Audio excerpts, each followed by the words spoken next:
এইরকম রাখা হলো। খবর চলে গেল উমাইয়া নির্যাতন করছে গাবসি গোলামকে। খবর পাইলেন হযরত আবু বকর সিদ্দিক রাদিয়াল্লাহু তাআলা। খবর যখন শুনতে পাইলেন আবু বকর রাদিয়াল্লাহু তাআলা চলে আসলেন বেলালের কাছে। এসে দেখে হাতে পায়ের মধ্যে রশি লাগানো। বেলাল কান্দে, দাঁত বলে কান্দে, এমনকি জিহ্বাটার মধ্যে প্যারাক লাগায় রাখছে। জবান দিয়া শুধু ও আমার আল্লাহ, ও আমার আল্লাহ। আরে বেলালের এই দৃশ্য দেখি আরে আবু বকর ধরে গেছে ওমর বাড়িতে রে। ডাক দি বলে উমার, তুমি জ্ঞানী মানুষ হইয়া হাফসি গোলামের হাতে পায়ে রশি দিয়া বেঁধে ফেলে রাখছো জমিনের মধ্যে।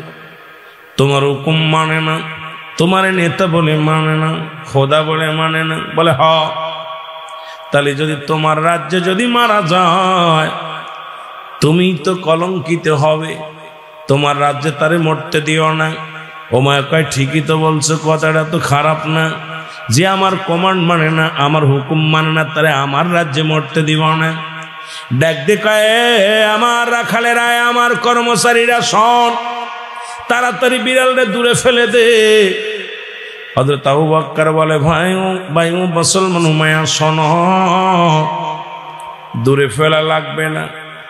তুমি একটা কাজ করো, আমি যাইতেছিলাম ব্যবসার কাজে বাইরে, এখন আমি দেশে যাব ফিরে। যদি তুমি তোমার বেলালটা আমারে দিয়া দাও, আমি নিয়ে যাব দেশের বাড়িতে। বলে বেলাল তো নিশ্চিত মারা যাবে, যে আঘাত করা হয়েছে। বলে বেলাল যদি মারা যায় তাহলে কোনো দাবি দেওয়া নাই। বলে যাও নিয়ে কয় নেব, তবে তোমার শরম নেও, তুমি যাতে কিনেছিলে সেই টাকাগুলো নাও। কিছু দিনার দিয়ে দিলেন, দিনার গুলো নিয়ে বেলালকে বিক্রি করে দিলেন আবু বকরের হাতে। আবু বকর ধরে আসিয়া সিদ্দিক আকবর আসিয়া বেলালের হাত পায়ে রশি দিছে খুইলা। আরে পাথরটা যখন বুকের উপর থেকে সরায়া দিছে গো,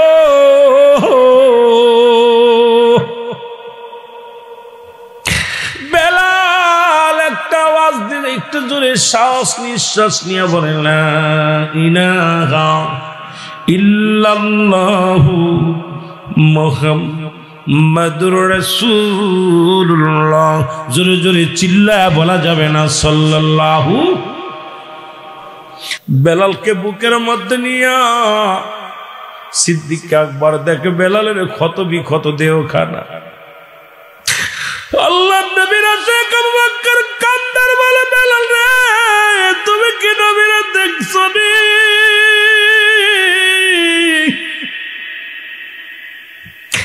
আরে আমি আলাম আমার নবীর প্রিয় সাহাবী আবু বকর সিদ্দিক রাদিয়াল্লাহু তাআলা আনহু। জোরে বলা যাবেন আল্লাহু আকবার। বেলাল রে তুমি কি আমার নবীরে দেখছো? বেলাল বলে না। তবে এত পাগল কেন রে বেলাল? বলে আমি কেন পাগল? সারা পৃথিবী যিনি বানাইছে তার জন্য আমি পাগল, আর ওই যিনি বানাইলেন তারে পাওয়ার ঠিকানা হলো নূরের নবী রাহমাতুল লিল আলামিন। জোরে জোরে চিল্লায়া বলা যাবে না সুবহানাল্লাহ। বেলালকে কষ্ট করে নিয়ে গেলেন গাড়ি করে, রাসূলুল্লাহর দরবারে নিয়ে গেলেন। নবীজির দরবারে নিয়ে যায় বেলালকে খাড়া করলেন। নবীজি কামরার ভিতর থেকে বাইরে আসলেন। আমার নবীরে যায় বলে, আবু বকর সিদ্দিক রাদিয়াল্লাহু তাআলা আনহু যায় বলে, নবী গো এমন একজন আশিক আপনার কদমের মধ্যে আছে, যিনি আপনাকে পাওয়ার জন্য খানা ছেড়ে দিছে, জীবনের মায়া ছেড়ে দিছে। এমন একজন আশিককে আমি আপনার কদমের মধ্যে হাজির করেছি। নবী বলে নিয়ে আসো আমার কদমের মধ্যে। ওরে রাসূলের কাছে যখন গেছে বেলাল দেয় নবীর কদমের মধ্যে পড়ে গেছে।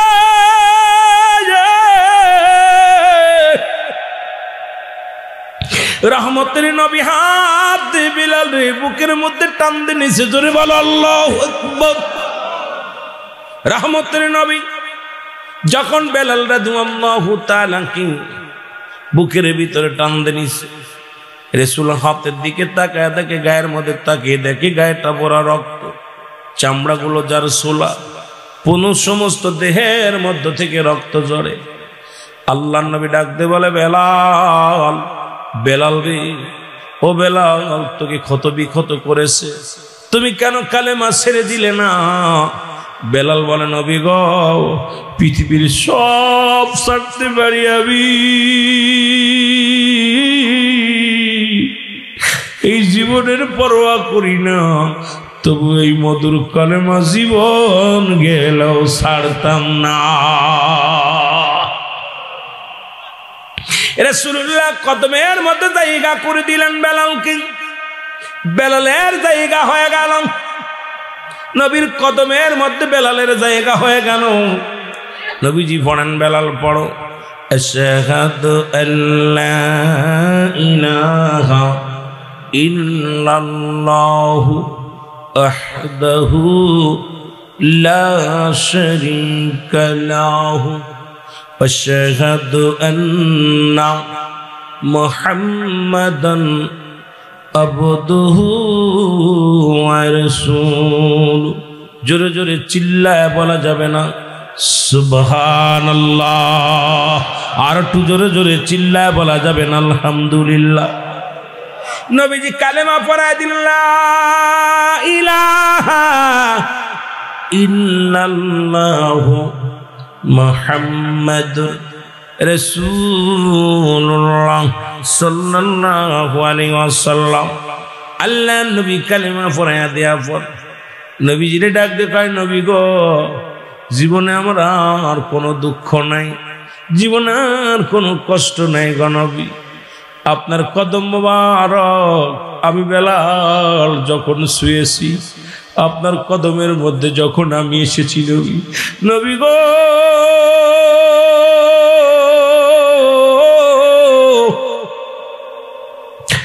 আমি বেলালের জীবনের সব আঘাত আমি ভুলে গেছি। নবী বলে, বেলাল, আজ থেকে আমি নবী আমার কদমের মধ্যে তুলে জায়গা করে দিলাম। জোরে জোরে চিল্লায় বলা যাবে না সুবহানাল্লাহ। নবীজি কি জায়গা করে দিলেন? নবীজি জায়গা করে দিলেন বেলালের। নবীজির কদমে থেকে বেলাল সুস্থ হয়ে গেল। নবীজি বলে, বেলাল রে, আমার কাছে থাকবি, সদা সর্বদাই থাকবি। একটা কথা আমার মনে পড়ে গেল, আমার দেশে এক বক্তা নাকি দেখলাম কদিন আগে শুরু করেছে, আমি নাম বলতে চাই না, গীবাত করতে চাই না, কয় রাসূল পাক সাল্লাল্লাহু আলাইহি ওয়াসাল্লাম এক নামাজ ব্যতীত কোনো সময় ওযু করতো না। আরে বুকার দলেরা শোন, আল্লাহ রাব্বুল আলামিন যখন আমার রব্বুল আলামিন আমার নবীর দিদার দিলেন, ওই জান্নাতের মধ্যে যখন গেলেন, নবীজি দেখতে গেলেন, আরশ মহল্লায় গেলেন, আমি আমার নবীজি দেখতে পারেন বেলাল রে। বেলালের পায়ের শব্দ শুনে তাকায় দেখে বেলাল, বেলালকে দেখলেন। এই ফিরে এসে যখন নবীজি জিগাইলেন, বেলাল তুমি দুনিয়ার মধ্যে এমন কি আমল করো বলো? বলো, হুজুর আমি এমন কোন আমল করি না, একটা আমল করি, যখন আমার অজু ভেঙে যায় সঙ্গে সঙ্গে আমি অজু করে নিয়ে আমি কখনো অপবিত্র থাকি না। আরে নবীর সাহাবীরা যদি অপবিত্র না থাকে, আর ওই বুকা সইতে মার্কা মৌলবী বলল যে নবী নাকি বাথরুমে এসে সাথে হাত পা ধুয়ে খাওয়া শুরু করে, অজু করে নাই। আরে এমন পড়া কপাল্লা বক্তা বাংলার জমিনে যদি হয়, গোটা জাতির ঈমান শেষ হয়ে যাবে। জোরে বলেন ঠিক কিনা? এ ভাইরা আমার, বন্ধুরা আমার, দিলের কান্ডা লাগা শোনো, যে কথাগুলো বলি, হযরতে বেলালের জায়গা হয়ে গেল। হঠাৎ করে একদিন হুতবা, সাইবা, আবু জেহেল, আবু সুফিয়ান নবীর কদমের মধ্যে আসলেন। নবীজি দাওয়াত দিলেন, দাওয়াত পেয়ে এই সমস্ত নেতারা আসলেন। নেতারা এসে দেখে রাসূলুল্লাহর পাশে হযরতে বেলাল বসে আছে। সুবহানাল্লাহ। কার পাশে? নবীজির পাশে বেলাল বসে আছে। হুতবা, সাইবা, আবু জেহেল, আবু সুফিয়ান ডাক দিয়ে বলে, মুহাম্মদ সাল্লাল্লাহু আলাইহি ওয়াসাল্লাম, মন তো চায় আপনার কাছে আসতে, মন তো চায় আপনার কালেমা শুনতে, মন তো চায় কালেমা পড়তে, কিন্তু যার কদমে বেলালের মতো হাফসি গোলাম, ওই বেলালের মতো হাফসি গোলাম যার কদমের মধ্যে জায়গা, এই জায়গার মধ্যে যদি আমরা আসি তাহলে আমাদের মর্যাদা কই যায়? কত বড় অহংকার বাবা, কত বড় অহংকার, কত বড় অহমিকা। বলে হুজুর মন তো চায় আপনার কদমে আসতে, কারণ যে কদমের মধ্যে বেলালের মতো হাফসি গোলাম থাকে, এই কদমে আমাদের ইজ্জত চলে যা, আসতে পারি না। আমার নবী ডাক দে কয় বেলাল রে আয়, বেলাল এদিকে আয়। বেলাল নবীর কাছে গেলেন, বলে বেলাল রে আগামীকাল একটা দিন আসবি না, আগামীকাল হয়বা সাহেব আবু জেহেল আবু সুফিয়ান আসবে, ওরা কালেমা পড়ে নিবে, কালেমা পড়ে গেলে নিলে কতই না উত্তম হবে ইসলামের জন্য। বেলাল বলে নবী গো আমি আপনার কদম ছাড়া একটা মিনিট আমি বাঁচতে পারবো না। আল্লাহ নবী ডাকতে বলে বেলাল, বেলাল রে শুধু একটা দিন আসবি না, আরবের বড় বড় নেতারা যদি কালেমা পড়ে নাই ইসলামের জন্য কতই না মঙ্গল হবে। জোরে জোরে চিল্লায় বলেন সুবহানাল্লাহ। বেলাল ডাকতে বলে নবী গো আমাকে আপনি একটা মিনিট সরতে বলবেন না, পৃথিবীর সব ছেড়ে দিতে পারি, আপনার কদম মুবারক ছাড়লে আমি বাঁচবো না গো নবী। ও মায়ের যতগুলো আঘাত আমার কলিজার মধ্যে দিয়েছিল নবী গো,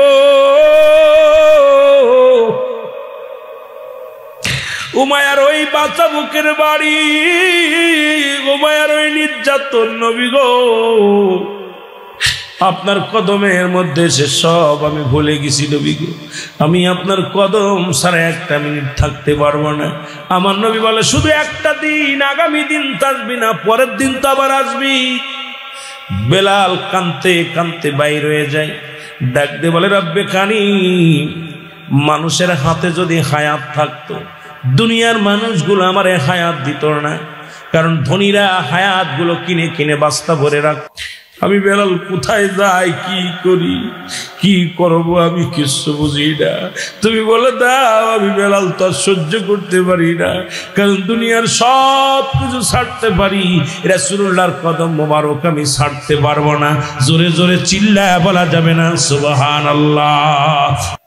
আমার আল্লাহ রাব্বুল আলামিন ডাকতে বলে জিবরিল তোরে যা, আমার খুতবা লাগবো না, সাইবা লাগবো না, আমার আবু জেহেল লাগবো না, আবু সুফিয়ান লাগবো না, আমার বেলালের চোখের পানি আমি রব্বি কারীমের কাছে অনেক দামি। নারায়ে তাকবীর, নারায়ে রিসালাত। জনাব আল্লামা রুহুল আমিন সিদ্দিকী সাহেব আজকের মাহফিল। আমার ভাইরা, আমার বন্ধুরা, আমার নবীর কাছে জিবরিল আমিন এসে বলে নবী গো, ও মায়ের নবী একটু বেলালের দিকে লক্ষ্য করেন। নবী কয় জিবরিল কি বলতে চাও? বলে হুজুর বেলাল একটু দেরি যদি করেন বেলাল হাত পেল করে মারা যাবে, কারণ আপনি বিহনে বেলাল বড় এতিম। নবী গো, আমার নবী বললেন কি বলতে চাও জিবরিল? বলে রব্বি কারীম বলেছে আর তার আল্লাহর হজবা লাগবো না, সাইবা লাগবো না, আবু সুফিয়ান আবু জেহেল রে লাগবো না, বেলালের চোখের পানি রব্বে কারীম সহ্য করতে পারি না। আমার হাবিব যেন বেলালকে ডাক দিয়ে নিয়ে আসে। নবী দৌড়ে চলে গেলেন বেলালের কাছে। নবী ডাক দিয়ে বলে বেলাল, ও বেলাল। বেলালের কানে যখন রাসূলুল্লাহর ডাকটা যায় শুনলেন, বেলাল আর হাওমাও করে কেঁদে দিলেন। যদি সন্তান যখন আপনি মারবেন, সন্তানকে যখন গালাগালি করবেন, রাগ করবেন, আবার পরবর্তী সময় সন্তানকে ডাক দিবেন, দেখবেন সন্তানের অভিমান বেড়ে যায়, সন্তানের মান অভিমান বেড়ে যায়, জোরে জোরে ফুপায় ফুপায় কান্না শুরু করে। বেলালও হাওমাও করে কান্দে। নবী কয় বেলাল রে আয় আয়, আর কান্দিস না, আমার কাছে আয়। বলে নবী গো, পৃথিবীর মধ্যে যদি হায়াত মানুষের হাতে থাকতো আমি বেলাল রে কেউ হায়াত দিত না। পৃথিবীর মধ্যে মানুষের হাতে যদি ঈমান থাকতো কেউ আমার ঈমান দিত না। নবী আমি গরিব, আমি হাবশী গোলাম, আমার মতো গোলাম রে আমার রব্বে কারিম হায়াত মুখ সব দিয়েছে। আমার নবী ডাক দিয়ে কয় বেলাল আয়, বেলাল আয় রে আয়। আমি নবী ওয়াদা করলাম, কথা দিলাম রে বেলাল, যতদিন পর্যন্ত তোর মন চায় আমি নবীর কদমের মধ্যে থাকবি, একটা মিনিট আর কোথাও যা লাগবে না। জোরে বলা যাবে না সুবহানাল্লাহ? আর একটু জোরে বলেন আল্লাহু আকবার। আমার রব্বে কারিমের কাছে চোখের পানির বড় দাম, নবীর আশিকদের বড় দাম। এখানে আপনারা বুঝতে পারবেন না এত আশিক হওয়া বড় কঠিন। এই নবীর আশিকদের বড় দাম আল্লাহর দরবারে। আমার আল্লাহ রাব্বুল আলামিন নবীকে ভালোবাসলে অত্যন্ত খুশি হয়। ও মুসলমান শুনে নাও, আজকে যারা আমার নবীর উপরে, যারা আমার নবীর সঙ্গে লাঞ্ছনা করেন, আমার নবীর কষ্ট দেন, আমার নবীর সঙ্গে বিদ্রোহী করেন, আমার নবীর কটাক্ষ করে গালি দেন, আমি মনে করি বাবা আমার রব্বে কারীমের রহমত থেকে তারা বঞ্চিত হয়ে যাবে। জোরে বলেন ঠিক কিনা? এ ভাইরা আমার রাসূলুল্লাহর কদমের মধ্যে জায়গা হয়ে গেল। সপ্তাহ চলে যায়, মাস চলে যায়। হঠাৎ একদিন বেলাল সকাল বেলা বলি, ইয়া রাসূলুল্লাহ, ইয়া হাবিবাল্লাহ, নবী গো, আজকে আমি একটা স্বপ্নের মধ্যে একটা স্বপ্ন দেখেছি নবী গো। নবী বলেন, বেলাল রে কি স্বপ্ন দেখেছি? বেলাল বলে, ইয়া রাসূলুল্লাহ, ইয়া হাবিবাল্লাহ, আমি রাত্রে যখন ঘুমাইছিলাম এই ঘুমের ঘরে বারবার স্বপ্নে দেখলাম। নবী কয়, কি স্বপ্নে দেখছো বলো? বেলাল বলে, আল্লাহু আকবার, আল্লাহু আকবার।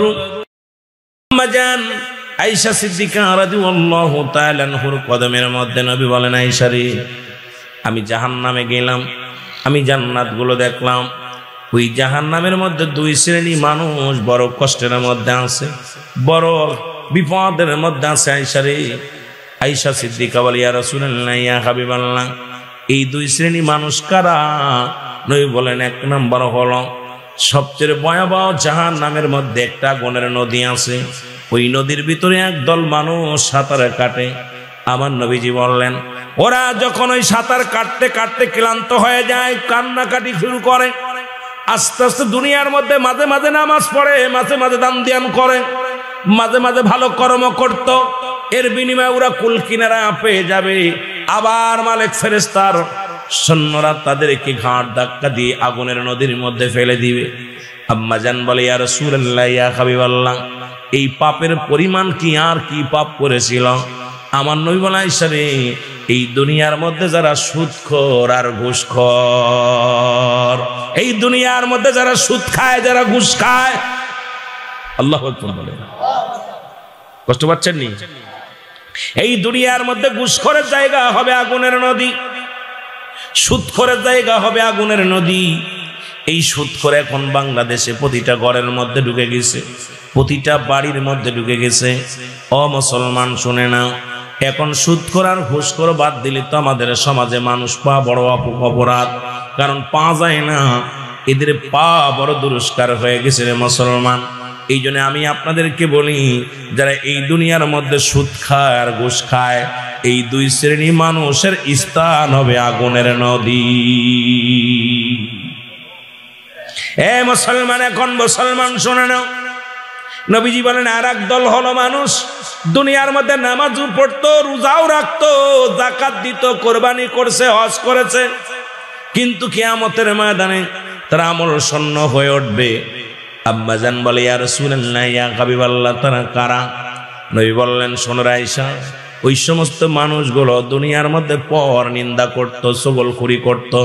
এখন বাংলাদেশের মধ্যে মুসলমান পুরুষের চাইতে বেশি চগলখড়ি হলো মেয়েরা, কারণ এই মেয়ের দলেরা এক জায়গায় একজন এক জায়গা হলেই দেখবেন শুধু পর নিন্দায় ব্যস্ত হয়ে থাকে।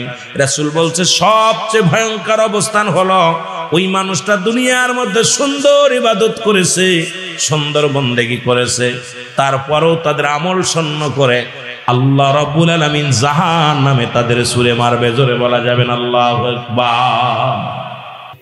অ্যারিস্টটল, সক্রেটিস বই লেখা বলেন, ওদাইসেল, নিজেকে নিজে চিনতে হবে, মানারাফান নফস, নিজের নফসকে চিনতে হবে, কলবু সালিম, আত্মাকে প্রসিদ্ধ করতে হবে।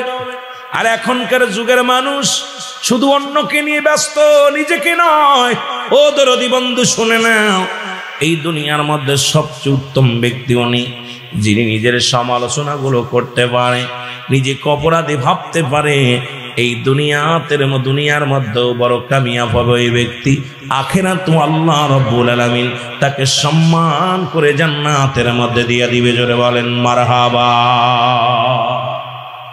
ফেরেশতা দিয়া স্বাগতম জানাইয়া এদেরকে জান্নাতে ঢুকায় দিবে। আল্লাহু আকবার বলেন। আমার ভাইরা, আমার বন্ধুরা, আমার গভীর মনোযোগ। বুঝা আমাদের ভিতরে এখন 3 শ্রেণী আলেমও জাহান্নামে যাবে, জান্নাতে যাবে না। কয় শ্রেণী? 3 শ্রেণী আলেম। তার মধ্যে 1 নাম্বার আলেম, যার ভিতরে অহংকার প্রবেশ করেছে, মানুষের ভিতরে নয়।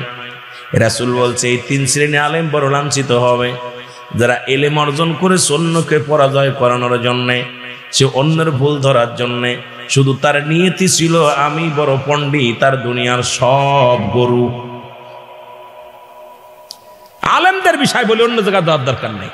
নবীজি বলছেন এই সমস্ত মানুষগুলো দুনিয়ার মধ্যে 3 শ্রেণী আলেম জাহান্নামে যাবে।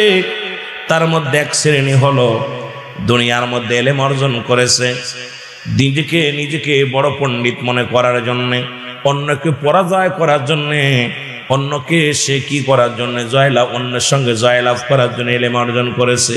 এই এলেম অর্জনকারী জাহান্নামে যাবে। 2 নাম্বার হলো যে এলেম অর্জন করেছে দুনিয়ার মধ্যে যশখ্যাতি নাম বাড়ানোর জন্য, যে আমি রুহুল আমিন ছাড়ার কোনো বক্তা নাই, আমার মতো বড় পণ্ডিত আর দুনিয়ায় নাই, এই নাম কিনার জন্য দুনিয়ার মধ্যে এলেম অর্জন করেছে। কেউ যাবে জাহান্নামে, আর এক দল আলেম যাবে জাহান্নামে, যারা দুনিয়াবি কামানোর জন্য, এই দুনিয়ার ধন সম্পদ অর্জন করার জন্য যারা এলেম অর্জন করেছে। এই 3 শ্রেণী আলেমকে আল্লাহ পাক জাহান্নামের মধ্যে ছুঁড়ে মারবে। জোরে বলা যাবে না আল্লাহু আকবার।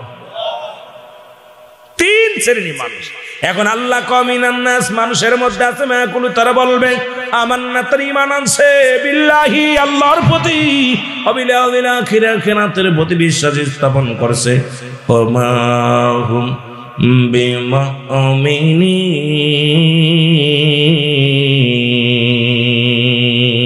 আল্লাহু আকবার। কি মজা! মুনাফিক তো মানুষের মধ্যে আছে। এই মুনাফিক গুলো ধরাতে যে কোথাও যা লাগবে না, কোরআন খুললেই মুনাফিক গুলো চেনা যাবে। আমার ভাইরা, আমার বন্ধুরা, আমার তৎকালীন জামানার মধ্যে একদল মুনাফিক ছিল, যে রাসূলকে ধোঁকা দেওয়ার জন্য গেছে, নবীর সঙ্গে ধোঁকা দিয়েছি। আদম শফিউল্লাহ থেকে আখিরে নবী রাহমাতুল লিল আলামিন, যিনি সমস্ত নবীদের নবী, যিনি সমস্ত মাখলুকাতের নবী, যিনি কুল কায়নাতের নবী, যিনি নবীদের নবী, সেই নবীর সঙ্গে ধোঁকা দেওয়ার জন্য কিছু মুনাফিকেরা জড়িত হতো। নবীর সঙ্গে তারা ধোঁকা দেওয়ার চিন্তা ভাবনা নিত। আল্লাহ কয় না হাবিব, না না, ওরা মুমিন মুত্তাকিন বলে দাবি করবে। ন, কারণ ওরা মুমিন নয়, মুত্তাকিন নয়। ওদের জন্য আমি আল্লাহ রেখে দিলাম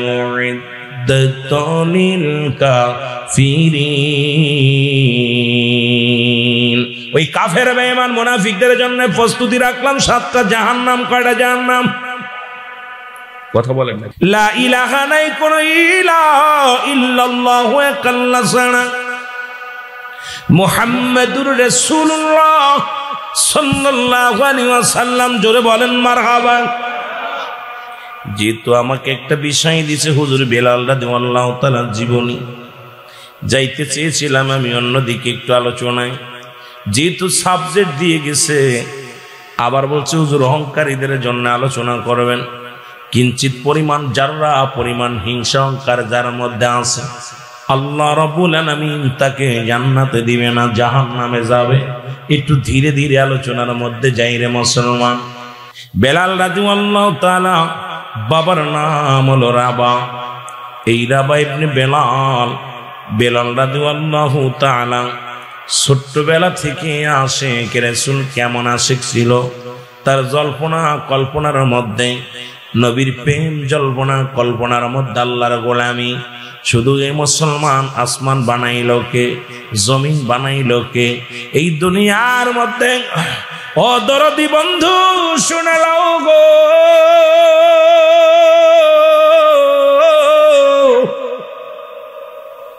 হযরত বেলাল বাবাকে ডাকতে বলে, বাবা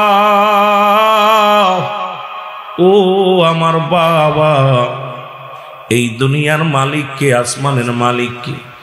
জমিনের মালিক কে? বাবা গো তুমি বলে দাও এগুলোর মালিক কে? বলে সবগুলোর মালিক হলো আমার নেতা। বলে তোমার নেতার মালিক কে? কয় তোমার নেতার মালিক নেতা। বলে বাবা গো আমার মালিক কে? কয় তোমার মালিক আমি। বেলাল কয় না না, এই সব কিছুর মালিক রব্বে কারিম, কারণ লা ইলাহা ইল্লাল্লাহু মুহাম্মাদুর রাসূলুল্লাহ সাল্লাল্লাহু আলাইহি ওয়াসাল্লাম। এ দরদি বন্ধু শোনো গো, বেলাল রাদিয়াল্লাহু তাআলার বাবা, তখন তো বেলাল শুধু বেলাল, হাবশী গোলাম। এই হাবশী গোলাম কি করলেন? ও দুনিয়ার মানুষ শোনো, হাবশী গোলাম বাবাকে বললেন, বাবা গো এই আসমান কে বানাইছে? জমিন কে বানাইছে? সূর্য কে ডুবায়? সূর্য কে উদয় করে? এই জমিনে কে রাত নামায়? কে দিন আনে? এর গবেষণার মধ্যে বেলাল রাদিয়াল্লাহু তাআলা চলে গেছেন। তখন তৎকালীন জামানায় হযরত বেলালের বাবা একজন কৃষক ছিলেন, ভালো কৃষক। রাসূলুল্লাহর জামানার মধ্যে বিশাল একজন বড় কৃষক ছিলেন। বেলালকে অমুসলমানরা বানিয়ে বিক্রি করে দিলেন। আর এমন একজন মানুষের কাছে অনেক লম্বা ইতিহাস, পিছনের ইতিহাস। বেলাল রাদিয়াল্লাহু তাআলাকে বিক্রি করে দিলেন উমাইয়ার কাছে। উমাইয়া নিয়া বকরি চড়ানোর দায়িত্ব দিলেন বাড়িতে নিয়ে। ডাকতে বলে, বেলাল আজ থেকে তোমার দায়িত্ব হলো বকরিগুলো চড়ানো। এই মাঠ থেকে ও মাঠে, মাঠ থেকে ও মাঠে তুমি বকরিগুলো চড়াইবা। বেলাল বকরি চড়াইতে যায়। আর বেলাল গবেষণার মধ্যে কে সূর্য উদয় করে, কে সূর্য ডুবায়, কে বাতাস দেয়, কে চন্দ্র দেয়, এগুলোর মালিক কে আমার জানার দরকার। ওই পাহাড়ের মালিক কে? জমিনের মালিক কে? কে যেন ডাকতে বলে, বেলাল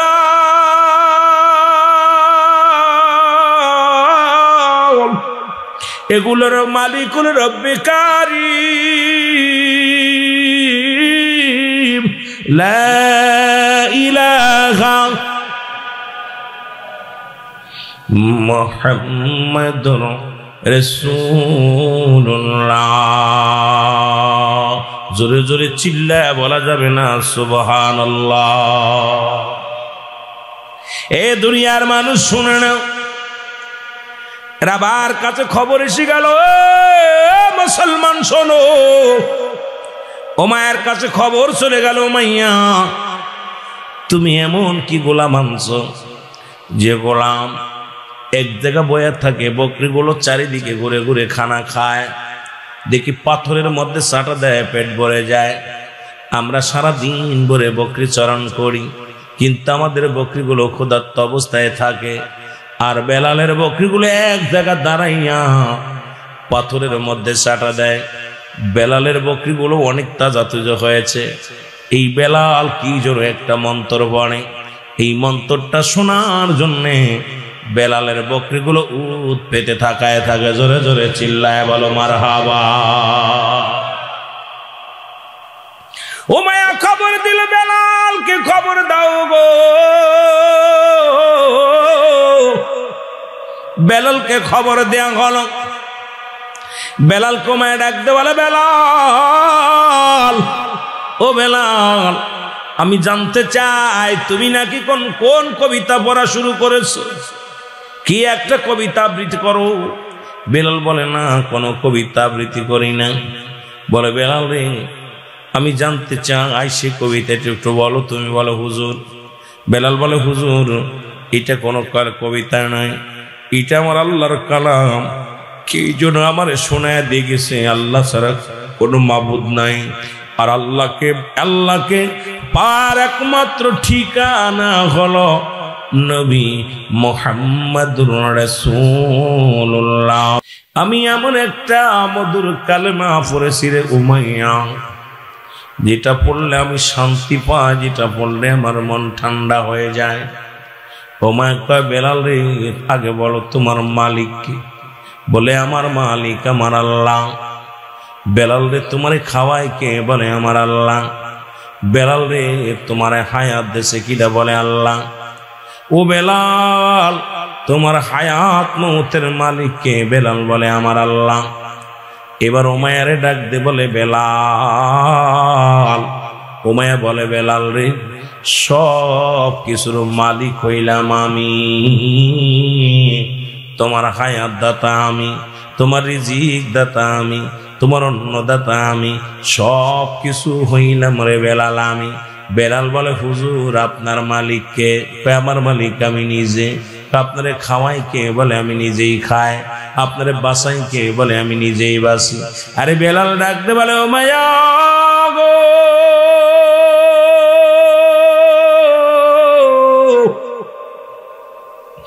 এরে এই দুনিয়ার সব কিছুর মালিক আমার আল্লাহ।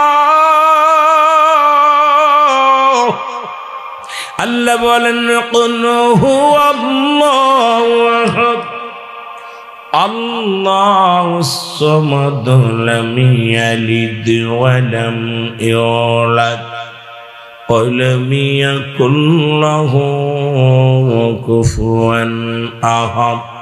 জোরে জোরে চিল্লায় বলা যাবে না আল্লাহু আকবার। আল্লাহ ডাকতে বলে, হাবিব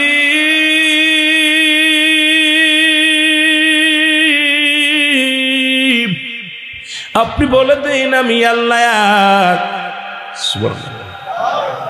আল্লাহ কয়জন? একটু জোরে বলা যাবে না কয়জন? আল্লাহ কয়, বান্দা আমি আল্লাহ এক। আমি কাউরে জন্ম দিই নাই, কারো থেকে জন্ম নিই নাই। বেলালও বুঝতে পারছে আল্লাহর কোনো আওলাদ নাই, আল্লাহর কোনো বংশ নাই, আল্লাহর কোনো আপনজন নাই। বেলাল ডাকতে কয়, না না না, আমার রব্বে কারিম তিনি একমাত্র আমার রব, হায়াতের মালিক, রিজিকের মালিক, দৌলতের মালিক, সব কিছুর মালিক হলো রব্বে কারিম। জোরে বলা যাবে না মারহাবা। এর আল্লাহ কয়, বান্দা আমি আল্লাহ কাউরে জন্ম দিই নাই, কারো থেকে জন্ম নিই নাই। এই আসমান জমিনের মধ্যে আমার সমতুল্য সমকক্ষ কেউ নাই। সারা পৃথিবী আমার মুকাফেকি, সারা কুল কায়নাত আমার মুকাফেকি, আমি কারোর মুকাফেকি নাই। সুতরাং আপনি আমি তো অন্যের মুকাফেকি হয়ে গেছি, কিন্তু রব্বে কারিম কারোর মুকাফেকি নাই। তিনি এক, দ্বিতীয় নাই। জোরে বলেন ঠিক কি না? আর একটু জোরে জোরে চিল্লায় বলা যাবে না আল্লাহু আকবার। এই দুনিয়ার মানুষ শুই না লগো,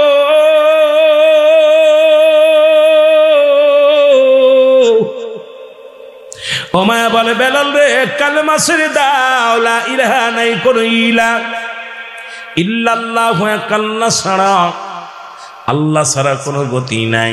এটা আদম নবীর কালেমা ছিল, এটা ঈসা নবীর কালেমা ছিল, ইব্রাহিম নবীর কালেমা ছিল, মুসা নবীর কালেমা ছিল। পৃথিবীর মধ্যে যত নবী আছে প্রত্যেকের একই কালেমা। আরে আদম নবী বলছে লা ইলাহা ইল্লাল্লাহু আদম শফিউল্লাহ, লা ইলাহা ইল্লাল্লাহু মুহাম্মাদুর রাসূলুল্লাহ আমার নবী বলেছেন সাল্লাল্লাহু আলাইহি ওয়াসাল্লাম। এর ইব্রাহিম নবী বলেছে লা ইলাহা ইল্লাল্লাহু ইব্রাহিম খলিলুল্লাহ। মুসা নবী বলছে লা ইলাহা ইল্লাল্লাহু মুসা কালিমুল্লাহ। এই রকম এক একজন নবী সবারই তো লা ইলাহা ইল্লাল্লাহ এই পর্যন্ত সবাই পড়েছে। যার যার নামের উপরে তার উম্মতের কালেমা শিক্ষা দিছে। আর সমস্ত নবীদের নবী আমার আপনার নবী, কুল কায়নাতের নবী, রাহমাতুল লিল আলামিন গো।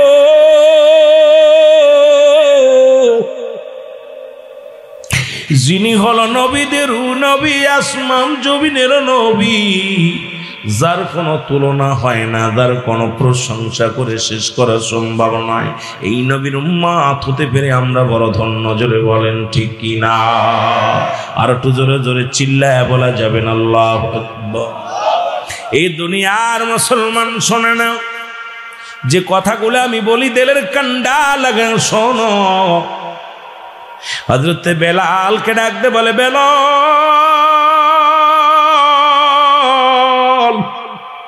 বেলাল রে ছেড়ে দাও, কালেমা ছেড়ে দাও। বেলাল বলে, ও মায়ের রে, কালেমা ছাড়তে রাজি নয়। জীবন যতক্ষণ পর্যন্ত আছে, এই দেহের মধ্যে যতক্ষণ পর্যন্ত আমার রূহ আছে, আমি বেলাল একটা সেকেন্ডের জন্য কালেমা ছাড়তে পারবো না। এই প্রেম আমি এমন ভাবে এই কালেমার প্রেমে পড়েছি, জীবন গেলেও চলে যা, কিন্তু কালেমা ছাড়তে পারবো না। কয় বেলাল রে, কালেমার অর্থ জানোনি? বলে না। কয় কালেমার অর্থ হলো, আপনি বলেন কালেমার অর্থ কি? বলে কালেমার অর্থ হলো আজ থেকে খানা বন্ধ। জোরে জোরে চিল্লায় বলা যাবে না মারহাবা। বেলাল ডাক দে কয়, হুজুর মায়া শোনো শোনো গো, যদি কালেমার অর্থ খানা বন্ধ হয়, দিলাম খানা ছেড়ে, লাগবে না খানা। আমার ভাইরা, আমার বন্ধুরা আমার, বেলাল খানা বন্ধ করে দিছে। আরো জোরে জোরে স্পিড বেড়ে গেছে। বেলাল জিকির করে, ইল্লাল্লাহ ও ইল্লাল্লাহ লা ইলাহা, জোরে বলেন ইল্লাল্লাহ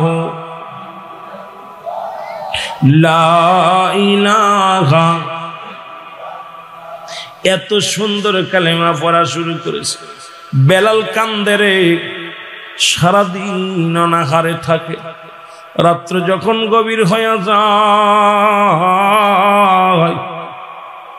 বেলালের চোখগুলো বেয়ে বেয়ে পানি পড়ে, দাঁড়িয়েগুলো ভিজে যায়।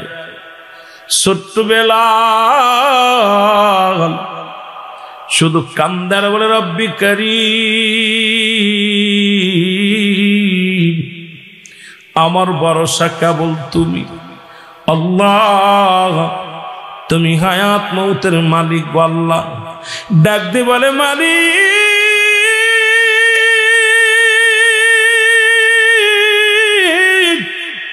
তুমি বলে দাও, আমি খানা ছেড়ে দিব নাকি ইমান ছেড়ে দিব? কি যেন ডাকতে বলে, বেলাল রে, যদি তুমি খানা ছেড়ে দাও খানা পাবে, কিন্তু ইমান ছেড়ে দিলে আল্লাহর জাহান্নামে যাবে। বেলাল কালেমা ছাড়ে না। খাবার কয়েকদিন পরে খবর আসলো উমাইয়া আবার ঘরের তলব করলেন। ডাকতে বলে, বেলাল তুমি কি কালেমা ছাড়ছনি? বলে না। বলে, বেলাল রে, কালেমার অর্থ জানোনি রে বেলাল? বেলাল বলে, আপনি তো বলছিলেন খানা বন্ধ, আজ কটা দিন হয়ে গেল খানা খাই না, আমি খানাও খাই না। কয়, বেলাল রে, কালেমার অর্থ শুনে নাও।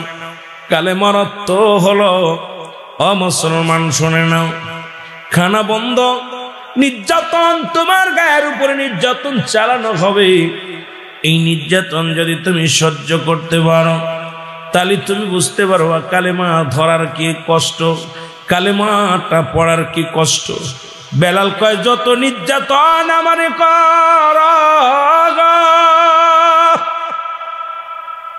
মুমায়েরে মারতে মারতে যদি দুনিয়া থেকে বিদায় করে দাও, মারতে মারতে যদি দুনিয়া থেকে বিদায় করে দাও, কোনো দুঃখ নাই, তবু একটা সেকেন্ডের জন্য কালেমা ছাড়তাম না। লা ইলাহা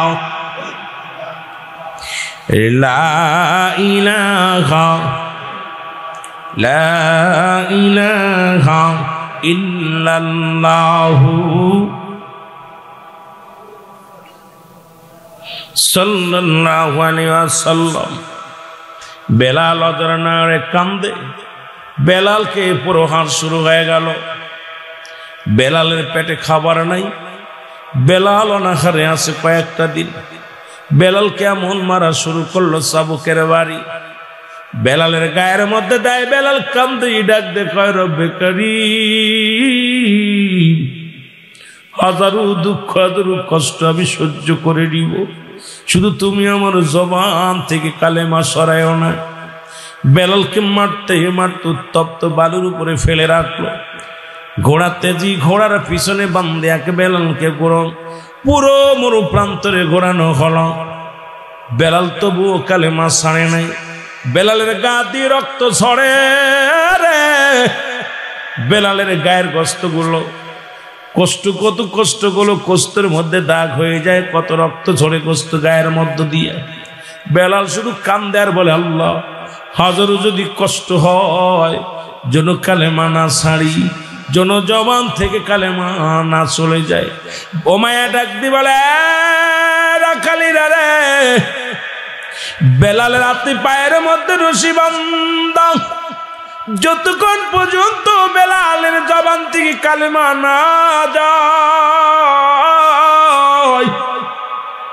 যতক্ষণ পর্যন্ত বেলালের জবান থেকে কালেমা দূর না হয়,